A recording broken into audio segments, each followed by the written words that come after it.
ಇಲ್ಲಿ ಬಾರ ಸರ್, ನೀ ಬಾ ಇಲ್ಲಿ ಬರ್ರಿ ಸರ್. ಸಲೀಮ್ ಅಹಮದ್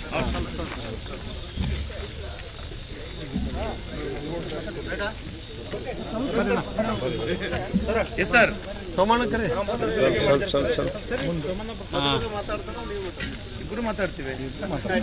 ನಿಮ್ಗೆ ಯಾರು ಮಾತಾಡ್ಬೇಕ್ರಿ?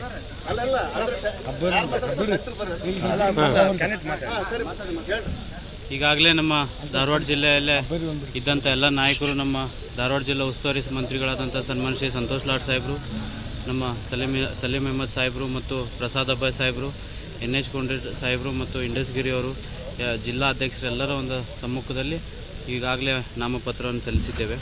ಅದೇ ರೀತಿ ಈಗ ಇದು ಮುಗಿಸ್ಕೊಂಡು ಈಗ ಶಿವಾಜಿ ಮೂರ್ತಿಯಿಂದ ನಮ್ಮ ಕಾರ್ಯಕರ್ತರೊಂದಿಗೆ ಅಷ್ಟೋರು ನಾಯಕರು ಮತ್ತು ಕಾರ್ಯಕರ್ತರೊಂದಿಗೆ ಅಷ್ಟೋರು ಒಂದು ಸಮ್ಮುಖದಲ್ಲಿ ಒಂದು ಪ್ರೊಸೆಷನ್ ಮೂಲಕ DC ಆಫೀಸಿಗೆ ಬಂದು ಇನ್ನೊಂದು ಅರ್ಜಿಯನ್ನು ಕೂಡ ನಾಮಪತ್ರವನ್ನು ಸಲ್ಲಿಸ್ತೀವಿ.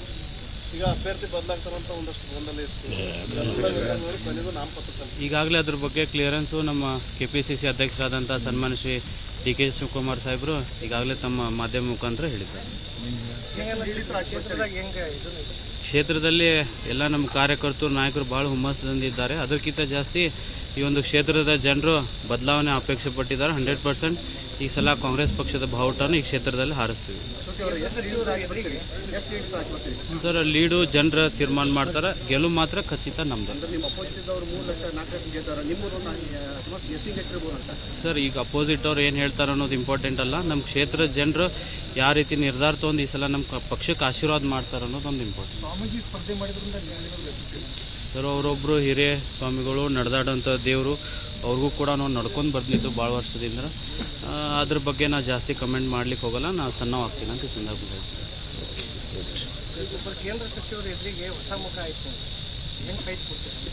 ಆದರೆ ಇಲ್ಲಿ ನಮ್ಮ ಜಿಲ್ಲೆಯಲ್ಲಿದ್ದಂಥ ಲಾಡ್ ಸಾಹೇಬರು, ಪ್ರಸಾದ್ ಅಬ್ಬಾಯ್ ಸಾಹೇಬರು, NH ಕೊಂಡ್ರೆಡ್ಡಿಯವರು, ವಿನಯ್ ಕುಲಕರ್ಣಿಯವರು, ಇವರೆಲ್ಲರೂ ಒಂದು ಶಕ್ತಿ ನನ್ನ ಬೆನ್ನೆಲುಬಾಗಿ ನಿಂತಿದೆ. ಅದೇ ರೀತಿ ಈ ಒಂದು ಜಿಲ್ಲೆಗೆ ಇವರೆಲ್ಲ ನಮ್ಮ ಕಾಂಗ್ರೆಸ್ ಪಕ್ಷದ ನಾಯಕರು ಎಲ್ಲರೂ ಒಂದು ಅಪಾರವಾದಂಥ ಸೇವೆಯನ್ನಿದೆ ಈ ಕ್ಷೇತ್ರದಲ್ಲಿ. ಅಪಾರ ಜಿಲ್ಲೆಯಲ್ಲಿ ಅಭಿವೃದ್ಧಿ ಪರವಾಗಿ ಬೆನ್ನೆಲುಬಾಗಿ ನಿಂತಿದ್ದಾರೆ. ಅವರು ಶಕ್ತಿ ಮತ್ತು ನಮ್ಮ ಎಲ್ಲ ಕಾರ್ಯಕರ್ತರ ಶಕ್ತಿ ಆ ಒಂದು BJP ಅಭ್ಯರ್ಥಿಯ ಮುಂದೆ ಏನೂ ಹತ್ತೋದಿಲ್ಲ ಅಂತ ಈ ಸಂದರ್ಭದಲ್ಲಿ ಆ್ಯಡ್ ಮಾಡಲಿಕ್ಕೆ ಅವ್ರಿಗೊಂದು ಆ್ಯಡ್ ಮಾಡಲಿಕ್ಕೆ ಪ್ರಹ್ಲಾದ್ ಜೋಶಿ ಸಾಹೇಬರು ಕಳೆದ 4 ಬಾರಿಯಲ್ಲಿ ಸಂಸದರಾಗಿದ್ದಾರೆ. ಪ್ರಹ್ಲಾದ್ ಜೋಶಿ ಸಾಹೇಬರು 4 ಬಾರಿಯಲ್ಲಿ ಸಂಸದರಾಗಿದ್ದಾರೆ. ಅವ್ರು ಯಾರ ಮಕ್ಕ ಮಾಡಿ ಓಟ್ ಕೇಳ್ತಿದ್ದಾರೆ? ಗ್ರಾಮ ಪಂಚಾಯತಿಗೂ ನರೇಂದ್ರ ಮೋದಿ ನೋಡಿ ಅಂತ ಹೇಳ್ತಾರೆ, ತಾಲೂಕ್ ಪಂಚಾಯತಿಗೆ ನರೇಂದ್ರ ಮೋದಿ ನೋಡಿ ಅಂತ ಹೇಳ್ತಾರೆ, ಜಿಲ್ಲಾ ಪಂಚಾಯತಿಗಷ್ಟೇ, ಅಸೆಂಬ್ಲಿಗಷ್ಟೇ, ಪಾರ್ಲಿಮೆಂಟ್ಗಷ್ಟೇ. ನಮ್ಮ ಕ್ಯಾಂಡಿಡೇಟ್ ಇನ್ನ ಬೆಟರ್ ಅಲ್ಲ, ಫಾರ್ ಬೆಟರ್ ಅಲ್ಲ. ನಮ್ಮ ಕ್ಯಾಂಡಿಡೇಟ್ ಇನ್ನ ಫಾರ್ ಬೆಟರ್ ಅಲ್ಲ. We are going with our candidate face and as well as Congress symbol ಹೋಗ್ತಾ ಇದ್ದೀವಿ. BJP ಅವರು BJP ಸಿಂಬಲ್ ಮರ್ತ್ಬಿಟ್ಟಿದ್ದಾರೆ, ವಾಜಪೇಯಿಗೆ ಮರ್ತ್ಬಿಟ್ಟಿದ್ದಾರೆ, ಅಡ್ವಾಣಿಗೆ ಮರ್ತ್ಬಿಟ್ಟಿದ್ದಾರೆ. ಸೊ ಈ ಥರ ಉದಾಹರಣೆಗಳು ಭಾಳ ಇದಾವೆ. I think this are the questions you should pose them. ಇರಲಿ, ಈಗ 3 ಲಕ್ಷದಲ್ಲಿ ಗೆಲ್ತಾರೋ ಅಲ್ಲಿ 3 ಲಕ್ಷದಲ್ಲಿ ಗೆದ್ದರೂ ಕೂಡ ಪಾರ್ಲಿಮೆಂಟ್ನಾಗ ಒಂದೇ ಕುರ್ಚಿ, 1 ಓಟಿಗೆ ಗೆದ್ದರೂ ಕೂಡ ಪಾರ್ಲಿಮೆಂಟ್ನಾಗ ಒಂದೇ ಕುರ್ಚಿ. ನಾವು 1 ಓಟಿಗೆ ಗೆದ್ದು ಖಂಡಿತವಾಗಿ ಹೋಗ್ತೀವಿ ಅಂತ ಈ ಸಂದರ್ಭಕ್ಕೆ ಹೇಳಿಕ್ಕೆ ಇಚ್ಛೆ ಬಯಸ್ತೀವಿ. ಈ ಭಾಗದ ಯುವಕರಿಗೆ ಅಂದು ಕೊಟ್ಟಿಲ್ಲ, ಕೊಟ್ಟಿದೆ ನಿಮ್ಮ ಪಕ್ಷದಾಗ. ಏನು ಗೊತ್ತಾಗಿದೆ ನಿಮಗೆ ಯುವಕರಾಗಿ?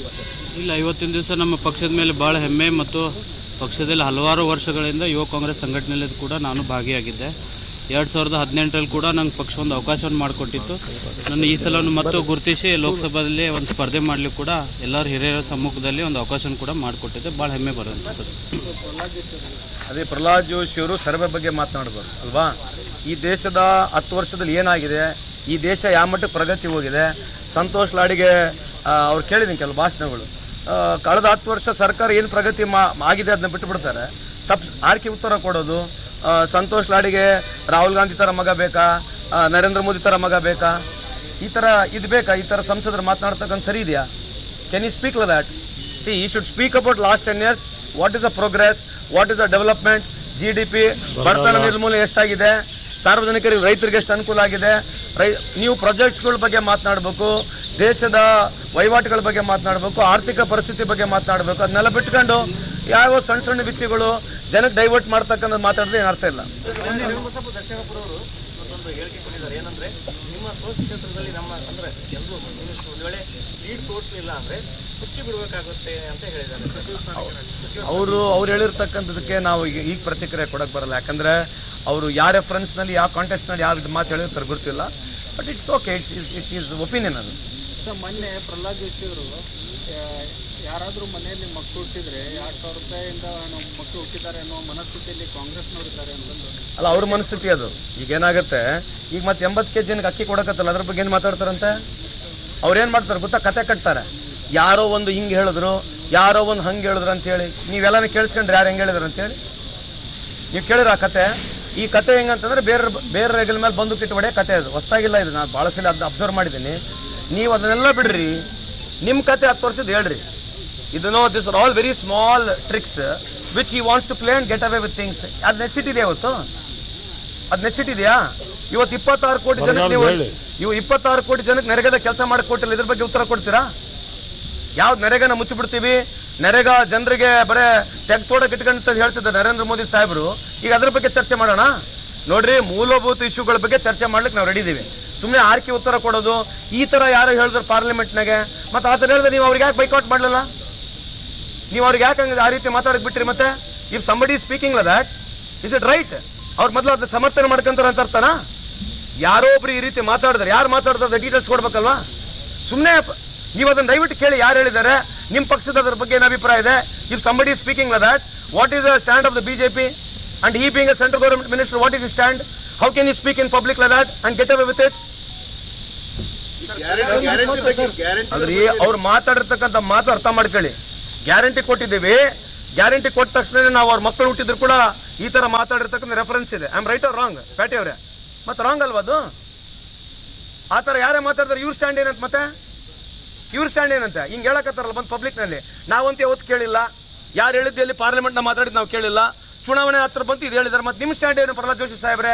ಯಾರೇ ಒಬ್ರು ಹಿಂಗೆ ಮಾತಾಡಿದ್ರೆ ನೀವು ಖಂಡನೆ ಮಾಡಬೇಕಾಗಿತ್ತು, ಅವ್ರಿಗೆ ಪಾರ್ಲಿಮೆಂಟ್ ಹೊರ ಕಳಿಸ್ಬೇಕಾಗಿತ್ತು. What did you do? ಯಾರು ನೋಡ್ರಿ, ನಿನ್ನೆ ಕುಮಾರಸ್ವಾಮಿ ಹೇಳಿರ್ತಕ್ಕಂಥ ನಾನು ಕೇಳಿಸ್ಕೊಂಡಿದ್ದೇನೆ. ಅದು ಅವ್ರ ವಿವೇಚನೆ. It shows what sort of mind set he has got. So he suppose to answer. Why should I suppose to answer? People are going to take care of it. ಅಲ್ಲ, ನಿಮ್ಮ ಇದ್ರ ಬಗ್ಗೆ ಗ್ಯಾರಂಟಿಗಳ ಬಗ್ಗೆ ಅದನ್ನೇ ಹೇಳ್ದಲ್ರಿ. ಆ ಮನಸ್ಥಿತಿ, ಹೆಣ್ಮಕ್ಳು ದಾರಿ ತಪ್ತಾ ಇದಾರೆ ಅಂತ ಹೇಳ್ತಕ್ಕಂಥ ಮಾತು ಹೇಳಿರ್ತಕ್ಕಂಥ ನಾನು ಕೇಳಿದ್ದೀನಿ. If whatever I understood rightly, I don't want to comment on it because it shows his mind state, ನಂದಲ್ಲ ಅಲ್ವಾ? ನೀವು ಅದನ್ನು ಕೇಳಿ, ಈ ಥರ ಮಾತಾಡೋದು ಸರಿ ತಪ್ಪಂತ ಅವ್ರನ್ನ ಕೇಳಿ. According to me it's totally wrong. ಈ ಥರ ಮಾತನಾಡಬಾರ್ದು, ಪದ ಬಳಕೆ ಮಾಡಬಾರ್ದು ಅಂತ ನನ್ನ ಅಭಿಪ್ರಾಯ. ಅದು ನೀವು ಅದ್ರಿ ಅವ್ರು ಕ್ಷಮೆ ಕೇಳಬೇಕಿಲ್ಲ, ನಾನು ಯಾಕೆ ಹೇಳಬೇಕು? If you has got conscious let him tell. ನಿಮ್ಮ ಯೋಜನೆಗಳ ಬಗ್ಗೆ ಮಾತಾಡೋದು ಸರಿನಾ ಅಂತ? ಅಲ್ಲ, ನೀವು ಅವ್ರ ಯೋಜನೆಗಳ ಬಗ್ಗೆ ಮಾತಾಡೋದು ಅಲ್ಲ, ಅವ್ರ ಯೋಜನೆ ಬಗ್ಗೆ ಮಾತನಾಡಲಿಲ್ಲ. ಈ ಯೋಜನೆಗೆ ತೊಗೊಂಡಿರ್ತಕ್ಕಂಥ ಹೆಣ್ಮಕ್ಳು ದಪ್ಪ ತಾರಿ ಹಿಡಿತಾರೆ ಅಂತ ಹೇಳ್ತಾರೆ. So it's a morality of women ಬಗ್ಗೆ ಮಾತನಾಡ್ತಿದ್ದಾರೆ. ಮಾರಲಿಟಿ ಆಫ್ ವುಮೆನ್ ಬಗ್ಗೆ ಮಾತನಾಡಿದಾಗ ನಾವೆಲ್ಲ ಕಾನ್ಶಿಯಸ್ ಇರಬೇಕು. Immaterial of whichever party we come to, I personally feel ನಾನು ಅದನ್ನ ಕ್ರಿಟಿಸೈಸ್ ಮಾಡಕ್ಕೆ ಹೋಗಲ್ಲ. It shows his mind set. So in public domain whether you wants to ask forgiveness or it's left to him. If you are sensitive, you better ask it. If you are not sensitive, please continue with it. Very sorry. Now, I am very sorry to hear this. One of the greatest actor, director come producer. ನಾನೀಗ ಭಾಳ ಹತ್ರನೂ ಪರಿಚಯ. ನಾನು ಕೆಲವಾರು ಸಂದರ್ಭದಲ್ಲಿ ಇಬ್ಬರು ಸೇರಿ ಒಂದು ಪಿಕ್ಚರ್ ಮಾಡ್ಬೇಕಂದಿದ್ದು ಹಳೆ ಕಾಲದಲ್ಲಿ. That's okay. But great talent, we have last a great human being ಅಂತ ಈ ಸಂದರ್ಭಕ್ಕೆ ಹೇಳಲಿಕ್ಕೆ ಬಯಸ್ತೇನೆ. ಇವತ್ತು ವೈಯಕ್ತಿಕವಾಗಿ ಅವ್ರ ಫ್ಯಾಮಿಲಿಗೆ ಆ ಒಂದು ಏನು ನಷ್ಟ ಇದೆ, ಆ ದೇವರು ಎದುರಿಸ್ತಕ್ಕಂಥ ಶಕ್ತಿ ಕೊಡಲಿ ಅಂತ ಅವರಲ್ಲಿ ದೇವರಲ್ಲಿ ಪ್ರಾರ್ಥನೆ ಮಾಡ್ತೇನೆ. ಸಂತೋಷ್ ಲಾಡ್ ಅವರು ನಮ್ಮ ಅಭ್ಯರ್ಥಿಗೆ ಹೇಳಿದ್ದಾರೆ. ಈ ಕ್ಷೇತ್ರದಲ್ಲಿ ಒಂದು ಸಂಚಲನ ಉಂಟು ಮಾಡಿದೆ. ವಿನೋದ್ ಅಸೂಟಿಯವರು ಅತ್ಯಂತ ಹೆಚ್ಚಿನ ಮತಗಳಲ್ಲಿ ಗೆಲ್ತಾರೆ ಅಂತ ವಿಶ್ವಾಸ ವ್ಯಕ್ತಪಡಿಸ್ತಾ ಇದ್ದೀನಿ. ಜನ ಇಲ್ಲಿ ಬದಲಾವಣೆ ಬಯಸ್ತಾ ಇದ್ದಾರೆ. 4 ಬಾರಿ ಪ್ರಹ್ಲಾದ್ ಜೋಶಿ ಅವರು MP ಆದರು, ಮಂತ್ರಿ ಆದರು. ಆದರೆ ಈ ಕ್ಷೇತ್ರಕ್ಕೆ ಯಾವುದೇ ಅಭಿವೃದ್ಧಿ ಕೆಲಸ ಮಾಡಲಿಲ್ಲ. BJPಯವರು ವೋಟ್ ಕೇಳಂತಹ ನೈತಿಕತೆಯನ್ನು ಕಳ್ಕೊಂಡಿದ್ದಾರೆ. ಯಾವ ಘನ ಕಾರ್ಯ ಮಾಡಿದ್ದಾರೆ, ಯಾವ ಪುರುಷದ ಜನ BJP ವೋಟ್ ಹಾಕಬೇಕು? 10 ವರ್ಷ ಬರೀ ಸುಳ್ಳು ಹೇಳ್ಕೊಂಡು ಬಂದರು. ನರೇಂದ್ರ ಮೋದಿ ಹೇಳಿದ್ರು, ನಮ್ಮ ಸರ್ಕಾರ ಅಧಿಕಾರಕ್ಕೆ ಬಂದರೆ 100 ದಿನಗಳಲ್ಲಿ ಕಪ್ಪು ಹಣ ತಂದು ಪ್ರತಿಯೊಬ್ಬರ ಅಕೌಂಟ್ಗೆ 15 ಲಕ್ಷ ಹಾಕ್ತೀವಿ ಹೇಳಿದ್ರು. ಮೊದಲೇ ಸುಳ್ಳು. 15 ರೂಪಾಯಿ ಸಹ ಹಾಕಲಿಲ್ಲ.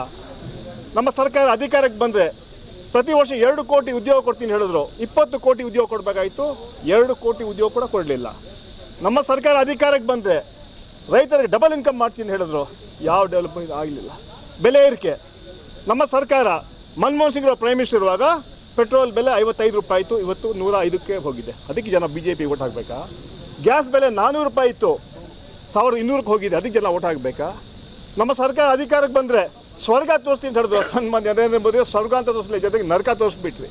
ನಾವು ನಮ್ಮ ಸರ್ಕಾರ 10 ತಿಂಗಳಲ್ಲಿ ನುಡಿದಂತೆ ನಡೆದಿದ್ದೀವಿ. ಸರ್ವರಿಗೂ ಸಮಪಾಲು, ಸರ್ವರಿಗೂ ಸಮಬಳು ನಮ್ಮ ಸಂಕಲ್ಪ. ಈ ರಾಜ್ಯವನ್ನು ಸರ್ವ ಜನಾಂಗದ ಶಾಂತಿಯ ತೋಟ ಮಾಡೋಕ್ಕೆ ನಾವು ಹೊತ್ತಿದ್ದೀವಿ. 5 ಗ್ಯಾರಂಟಿಗಳ ಅನುಷ್ಠಾನಕ್ಕೆ ತಂದಿದ್ದೀವಿ ನಾವು. ಇವತ್ತು ವಿನೋದರ ಗೆಲುವೆ ನಮ್ಮ ಈ ಗ್ಯಾರಂಟಿಗಳ ಶ್ರೀರಕ್ಷೆ ಆಗಲಿದೆ. ಜನ ಬಹಳ ಸಂತೋಷದಿದ್ದಾರೆ, ಶಾಂತಿ ನೆಮ್ಮದಿ ಸಹಬಾಳ್ವೆಯಿಂದ ರಾಜ್ಯದಲ್ಲಿ ಬಾಳ್ತಾ ಇದ್ದಾರೆ. 5 ಗ್ಯಾರಂಟಿಗಳು ಕೊಟ್ವಿ ನಾವು. ಅನ್ನಭಾಗ್ಯ ಇರ್ಬೋದು, ಗೃಹಲಕ್ಷ್ಮಿ, ಗೃಹ ಜ್ಯೋತಿ, ಯುವನಿಧಿ, ಈ ಎಲ್ಲ ಕಾರ್ಯಕ್ರಮ ಇವು ಅನುಷ್ಠಾನಕ್ಕೆ ತಂದಿದ್ದೀವಿ. ನಾವು ಬಹಳ ಎದೆ ಮುಟ್ಟಿ ಹೇಳ್ತೀವಿ ನಾವು, ಹೌದು ನಾವು ಹೇಳಿದ್ರು ಮಾಡಿದ್ದೀವಿ. ಆದರೆ ಭಾರತೀಯ ಜನತಾ ಪಾರ್ಟಿ ಸಂಪೂರ್ಣ ವಿಫಲರಾಗಿದ್ದಾರೆ. ಎರಡನೇದಾಗಿ ಯಾಕೆ ಓಟ್ ಹಾಕಬೇಕು ಕೇಂದ್ರ ಸರ್ಕಾರಕ್ಕೆ, BJPಗೆ? ಇವತ್ತು ವಿಶೇಷವಾಗಿ ಕರ್ನಾಟಕದ 25 ಜನ BJP MP ಗಳಿದ್ರು, 5 ಕೇಂದ್ರ ಮಂತ್ರಿಗಳಿದ್ರು. ಏನು ಮಾಡಿದ್ರು? ಇವತ್ತು ನಮಗೆ ಬರೋಂತಹ ಏನು ಹಣ ತರಿಸಂತಹ ಯೋಗ್ಯತೆ ಈ ಮಂತ್ರಿಗಳಿಗೆ MP ಗಳಿಗಿಲ್ಲ. ಬರ ಪರಿಹಾರದ ಬಗ್ಗೆ ನಾಚಿಕೆ ಆಗಬೇಕು ನಿರ್ಮಲಾ ಸೀತಾರಾಮನ್ಗೆ, ನರೇಂದ್ರ ಮೋದಿ ಅವರು, ಅಮಿತ್ ಶಾ ಅವ್ರಿಗೆ. 6 ತಿಂಗಳಾಯಿತು ನಾವು ಪತ್ರ ಬರೆದ್ಬಿಟ್ಟು ಮುಖ್ಯಮಂತ್ರಿಗಳು, ಪ್ರೈಮ್ ಮಿನಿಸ್ಟರ್ ಭೇಟಿ ಮಾಡಿದ್ರು, ಮಂತ್ರಿಗಳೇ ಭೇಟಿ ಮಾಡಿ ಸುಮಾರು 18,000 ಕೋಟಿ ಬಿಡುಗಡೆ ಮಾಡಿ ಅಂತ ಹೇಳಿದ್ರೆ ನೀವು ಲೇಟಾಗಿ ಕೊಟ್ರಿ ಅಂತ ಹೇಳಂತಹ ಮಲ್ತಾಯಿ ಧೋರಣೆ ಕೆಲಸ ಕೇಂದ್ರ ಸರ್ಕಾರ ಮಾಡ್ತಾರೆ. ಜನ ತಕ್ಕ ಉತ್ತರ ಕೊಡ್ತಾರೆ. ಇವತ್ತು ನಾನು ಪ್ರಹ್ಲಾದ್ ಜೋಶಿ ಕೇಳ್ತೀನಿ, ನೆನೆಸ್ಕೊಳ್ಳಿ, ನೀವು ಎಲೆಕ್ಷನ್ ಮುಂಚೆ ವಿಜಯೋತ್ಸವ ಮಾಡಿದ್ವಿ ಮಾದಾಯ ವಿಚಾರವಾಗಿ, ಇವತ್ತು ಉತ್ತರ ಕೊಡಿ. ನೀವು ಒಂದು ಎನ್ವೈರ್ಮೆಂಟ್ ಕ್ಲಿಯರ್ ಮಾಡೋಂಥ ಶಕ್ತಿ ಯೋಗ್ಯತೆ ನಿಮಗಿಲ್ಲ. ಇವತ್ತು ನೀವು ಓಟ್ ಕೇಳೋಂತಹ ಹಕ್ಕನ್ನು ಕಳ್ಕೊಂಡಿದ್ದೀರಾ. ಜನ ಬದಲಾವಣೆ ಬಯಸ್ತಾ ಇದ್ದಾರೆ. ಇವತ್ತು ವಿನೋದ್ ಅಸ್ಟೋಡಿ ನಮ್ಮ ಯುವ ನಾಯಕ, ಇವತ್ತು ಜನ ಯುವಕರಿಗೆ ಹೆಚ್ಚು ಪ್ರಾಧಾನ್ಯತೆ ಕೊಡುವಂಥ ಕೆಲಸ ಮಾಡ್ತಾರೆ. ಇವತ್ತು ವಿನೋದ್ ಅಸ್ಟೋಡಿ ಗೆಲುವು ಖಚಿತ. ರಾಜ್ಯದಲ್ಲಿ ಕನಿಷ್ಠ 20 ಸೀಟ್ ನಾವು ಗೆಲ್ತೀವಿ. ಯಾಕಂದರೆ ಜನ ನಮ್ಮ ಮೇಲೆ ವಿಶ್ವಾಸ ಇಟ್ಕೊಂಡಿದ್ದಾರೆ, ನುಡಿದಂತೆ ನಡೆದೀವಿ. ಅದೇ ರೀತಿ ಕೇಂದ್ರ ಸರ್ಕಾರ ಸಂಪೂರ್ಣವಾಗಿ ವಿಫಲವಾಗಿದೆ. ನರೇಂದ್ರ ಮೋದಿ ಹೇಳಿದ ಬರೀ 10 ವರ್ಷ ಸುಳ್ಳುಗಳು. ಇವತ್ತು ಏನಾದರೂ ಸುಳ್ಳಿಗೆ ಆಸ್ಕರ್ ಅವಾರ್ಡ್ ಕೊಡಬೇಕಾದ್ರೆ ಸನ್ಮಾನ್ಯ ನರೇಂದ್ರ ಮೋದಿಯವರು ಸಲ್ಲತ್ತೆ, ಅಷ್ಟು ಸುಳ್ಳುಗಳನ್ನು ಹೇಳಿದ್ದಾರೆ. ಜನ ಇವತ್ತು BJPನ ಭ್ರಮನಿಷ್ಠರಾಗಿದ್ದಾರೆ. ಆ ಹಿನ್ನೆಲೆಯಲ್ಲಿ ನಮಗೆ ಸಂಪೂರ್ಣ ವಿಶ್ವಾಸ ಇದೆ. ಇವತ್ತು ನಮ್ಮ ವಿನೋದ್ ಅಸೂಟಿ ಯುವ ನಾಯಕ ನಿರಂತರವಾಗಿ ಪಕ್ಷ ಸಂಘಟನೆ ಮಾಡ್ತಾರೆ. ಯೂತ್ ಕಾಂಗ್ರೆಸ್ನ ಕಾರ್ಯಕರ್ತರಾಗಿ ಮುಖಂಡರಾಗಿ ಕೆಲಸ ಮಾಡ್ಕೊಂಡು ಬರ್ತಾ ಇದ್ದಾರೆ. ಯಾವುದೇ ಅವ್ರ ಮೇಲೆ ಆರೋಪ ಇಲ್ಲ. ಆದರೆ ಜೋಶಿಯವರು ಈ ಕ್ಷೇತ್ರದ ಅಭಿವೃದ್ಧಿಗೆ ಸಂಪೂರ್ಣ ವಿಫಲ ಆಗಿದ್ದಾರೆ. ಅಭಿವೃದ್ಧಿಯಲ್ಲಿ ಅವರಿಗೆ ಜನ ಇವತ್ತು ಈಗಾಗಲೇ 4 ಸಲ ಗೆಲ್ಲಿಸಿದ್ದಾರೆ. ಇವತ್ತು ಬದಲಾವಣೆ ಬಯಸ್ತಾ ಇದ್ದಾರೆ. ದೇಶದಲ್ಲಿ ಇಂಡಿಯಾ ಅಧಿಕಾರಕ್ಕೆ ಬರುತ್ತೆ ಹಾಗೂ ಸನ್ಮಾನ್ಯ ರಾಹುಲ್ ಗಾಂಧಿಯವರು ಪ್ರೈಮ್ ಮಿನಿಸ್ಟರ್ ಆಗ್ತಾರೆ ಅಂತ ವಿಶ್ವಾಸವನ್ನು ವ್ಯಕ್ತಪಡಿಸ್ತಾರೆ. ನೀವೆಲ್ಲರೂ ಅಲ್ಲೇ ಬಂದುಬಿಡ್ರಿ, ಬನ್ನಿ.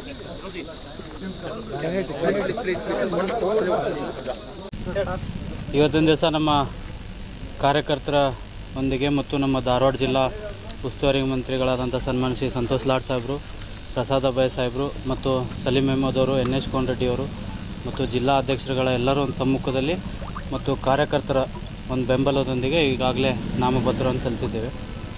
ಅದೇ ರೀತಿ ನಮ್ಮ ಕಾಂಗ್ರೆಸ್ ಪಕ್ಷದ ಕಾರ್ಯಕರ್ತರು ಮತ್ತು ಹೆಚ್ಚಿನಾಗಿ ನಮ್ಮ ಧಾರವಾಡ ಲೋಕಸಭಾ ಕ್ಷೇತ್ರದ ಏನು ಮತ ಬಾಂಧವರದಲ್ಲ ಎಲ್ಲರೂ ಒಂದು ಇವತ್ತಿನ ದಿವಸ ಈ ಒಂದು ಪ್ರೊಸೆಷನಲ್ಲಿ ಆಶೀರ್ವಾದ ಮಾಡಲಿಕ್ಕೆ ಬಂದು ಎಲ್ಲರೂ ಆಶೀರ್ವಾದ ಮಾಡಿ ಹೋಗಿದ್ದಾರೆ ಅಂತ ಹೇಳ್ತೀನಿ.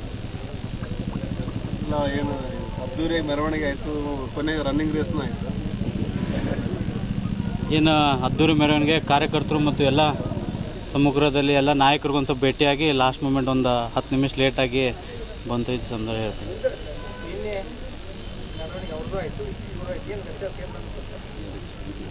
ವ್ಯತ್ಯಾಸ ಅನ್ನೋಕ್ಕಿಂತ ನಮ್ಮ ಏನು ಅದೇ ಹೇಳೋದು, ನಮ್ಮ ಕಾರ್ಯಕರ್ತರು ಮತ್ತು ನಾಯಕರಲ್ಲಿ ಭಾಳ ಉತ್ಸಾಹ ಇದೆ. ಈ ಸಲ ಕ್ಷೇತ್ರದಲ್ಲಿ ನಮ್ಮ ಕಾಂಗ್ರೆಸ್ ಪಕ್ಷದ ಕಾರ್ಯಕರ್ತರು ಏನು ಕಾಂಗ್ರೆಸ್ಸು BJP ಅಂತಿರ್ತೀವಿ, ಅದಕ್ಕಿಂತ ಮಧ್ಯನೂ ವೋಟ್ರಸ್ ಅಂತೀವಲ್ಲ, ಆ ವೋಟ್ರಸ್ ಇವತ್ತಿನ ದಿವಸ ಈ ಪ್ರೊಸೆಷನಲ್ಲಿ ಭಾಳ ಹೆಚ್ಚಿನ ಪ್ರಮಾಣದಲ್ಲಿ ಕಂಡ್ರು ಅಂತ ಹೇಳ್ತೀನಿ. ರಾಜ್ಯ ಮಟ್ಟದ ನಾಯಕರು ಯಾರು ಬರಲಿಲ್ಲ? ನಾಯಕರು ಯಾಕೆ ಸರ್? ನಾಯಕರಿಗಿಂತ ಹೆಚ್ಚಿನ ಪ್ರಮಾಣದಲ್ಲಿ ಕಾರ್ಯಕರ್ತರು ಬಂದಾರ, ಅದ ಭಾಳ ಸಂತೋಷ ತರೋ ಅನ್ಸುತ್ತೆ. ಯಾಕಂದ್ರೆ ನಾಯಕರು ನಮ್ಮ ಸಂತೋಷ್ ಲಾಡ್ ಸಾಹೇಬ್ರದ್ದು, ಸಲೀಂ ಅಹಮದ್ ಸಾಹೇಬ್ರಿದ್ದು, ಪ್ರಸಾದ್ ಅಬ್ಬಾಯ್ ಅವರಿದ್ದರು, NH ಕೋನರೆಡ್ಡಿ ಅವರು, ಇವರೆಲ್ಲರೂ ನಮ್ಮ ಪಕ್ಷದ ನಾಯಕರಲ್ಲ. ಪ್ರತಿ ಬಾರಿ ಜಿಲ್ಲೆ ಒಳಗೆ ಎಲೆಕ್ಷನ್ ಬಂದಾಗ ನಾಯಕರ ನಡಕ್ಕೆ ಸ್ವಲ್ಪ ಇರ್ತೈತಿ, ಆಮೇಲೆ ಒಡಕಿರ್ತೈತಿ ಅನ್ನೋದು ಈ ಒಗ್ಗಟ್ಟು ಚೆನ್ನಾಗತ್ತಿತ್ತು. ಸರ್, ಏನಿದ್ರು ಒಂದು ಕಾಂಗ್ರೆಸ್ ಪಕ್ಷ ಅಂದರೆ ಇವೆಲ್ಲ ನಾವು ನಾಯಕರೆಲ್ಲ ಒಂದು ಕುಟುಂಬ ಇದ್ದಂಗೆ. ಸಣ್ಣ ಪುಟ್ಟ ಇದ್ದರೂ ನಾವೆಲ್ಲರೂ ಒಂದು ಸಲಹೆ ಮೇರೆಗೆ, ಹಿರಿಯರು ಒಂದು ಸಲಹೆ ಮೇಲೆಗೆ ನಾವೆಲ್ಲರೂ ಒಂದು ಒಗ್ಗಟ್ಟಿನಿಂದ ಪ್ರದರ್ಶನ ಮಾಡ್ತಿದ್ವಿ. ಈ ಒಂದು ಲೋಕಸಭಾ ಚುನಾವಣೆ ಎಲ್ಲರೂ ಒಂದು ಒಗ್ಗಟ್ಟಿನಿಂದ ಎದುರಿಸ್ತಿದ್ದೀವಿ ಅಂತ ಹೇಳ್ತೀವಿ. ಇಲ್ಲ, ವಿನಯ್ ಕುಲಕರ್ಣಿ ಸಾಹೇಬರು ವಿಧಾನಸಭಾ ಚುನಾವಣೆಯಲ್ಲಿ ಕೂಡ ಬಂದಿರಲಿಲ್ಲ. ಆದರೆ ಜನರು ಅವ್ರ ಮೇಲೆ ಪ್ರೀತಿ ವಿಶ್ವಾಸ ನೆಟ್ಟಿದ್ದಾರೆ. ಅದೇ ರೀತಿ ಅವರ ಧರ್ಮಪತ್ನಿಯಾದಂಥ ಶಿವಲೀಲಾ ಕುಲಕರ್ಣಿಯವರು ಕೂಡ ನಮ್ಮ ಪ್ರಚಾರದಲ್ಲಿ ಭಾಗಿಯಾಗ್ತಾರೆ ಅಂತ ಹೇಳ್ತೀನಿ. ಒಬ್ಬ ಸೆಂಟ್ರಲ್ ಮಿನಿಸ್ಟರ್ 4 ಸಲ ಗೆದ್ದಿದ್ದಾರೆ. ಮೋದಿ ರೈಟ್ ಹ್ಯಾಂಡ್ ಅವರು ಅವ್ರನ್ನ ಎದುರ್ಸಕ್ಕೆ ಹೊಂಟ್ರಿ ನಿಮ್ಮ ಹೆಂಗೆ ನಿಮ್ಮ ಕಾನ್ಫಿಡೆನ್ಸ್ ಏನು ಹೇಳುತ್ತೆ?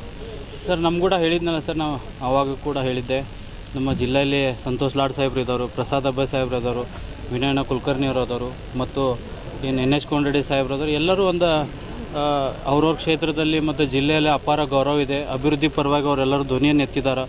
ಆ ಒಂದು ಬೆನ್ನೆಲುಬಾಗಿ ನನಗೆ ಸಪೋರ್ಟ್ ಆಗಿ ಕೂಡ ನಿಂತಿದ್ದಾರೆ ಈ ಸಂದರ್ಭದಲ್ಲಿ ಅಂತ ಹೇಳ್ತೀನಿ. ನವಲ್ಗುಂದ ಭಾಗದವ್ರು ಮಾದಾ ಇಶ್ಯೂ ಕಂಪ್ಲೀಟ್ ಮಾಡಲಿಲ್ಲ ಅನ್ನೋಂಥದ್ದು ಒಂದು ಅಸಮಾಧಾನ BJP ಮೇಲೆ ಇದೆ. ಅದರ ಲಾಭ ನಿಮಗೇನಾದರೂ ಆಗಿದೆ? ಅದು ಮಾದಾ ಇಶ್ಯೂ ಬರೀ ನಮ್ಮ ನವಲ್ ವಿಧಾನಸಭಾ ಕ್ಷೇತ್ರಕ್ಕೆ ಅಷ್ಟೇ ಸೀಮಿತ ಅಂತದಲ್ಲ ಇಶ್ಯೂ ಅದು ಬೇಕಾಗಿದ್ದು ಇಡೀ ನಮ್ಮ ಧಾರವಾಡ ಜಿಲ್ಲಾ ಮತ್ತು ನಮ್ಮ ಉತ್ತರ ಕರ್ನಾಟಕಕ್ಕೆ ಬೇಕಾಗಿದ್ದಂಥ ಯೋಜನೆ. ಆ ಯೋಜನೆ ಆತಂದ್ರೆ ಬರೀ ನಮ್ಮ ಹುಬ್ಬಳ್ಳಿ ಧಾರವಾಡ ಮಹಾನಗರಕ್ಕೆ ಕುಡಿ ನೀರು ಅಂತಲ್ಲ, ಪ್ರತಿಯೊಂದು ನಮ್ಮ ಭಾಗದಲ್ಲಿದ್ದಂಥ ರೈತರಿಗೆ ಒಂದು ಒಳ್ಳೆಯ ಕೆಲಸ ಆಗ್ತೈತಿ. ಯಾಕಂದ್ರೆ ನಮ್ಮ ಕಡೆ ಎಲ್ಲ ವನ ಬೇಸಾಯ, ಮಳೆ ಯಾವಾಗ ಆಗ್ತೈತಿ ಆವಾಗ ನಮ್ಮ ರೈತರು ಬೆಳೆಯೋಂಥ ಕೆಲಸ ಮಾಡ್ತಾರೆ. ಅದರ ಆ ಒಂದು ಯೋಜನೆ ನಮ್ಮ ಭಾಗಕ್ಕೆ ಬಂತಂದ್ರೆ ಇರಿಗೇಷನ್ ಡೆವಲಪ್ಮೆಂಟ್ ಆಗ್ತೈತಿ. ರೈತರು ಒಂದು ಕಷ್ಟದಲ್ಲಿ ನಾವು ಸರ್ಕಾರನೂ ಕೂಡ ಭಾಗಿಯಾಗ್ತೈತೆ ಅಂತ ಸಂದರ್ಭ. ಥ್ಯಾಂಕ್ ಯು ಅಣ್ಣ. ನಿಮ್ಮ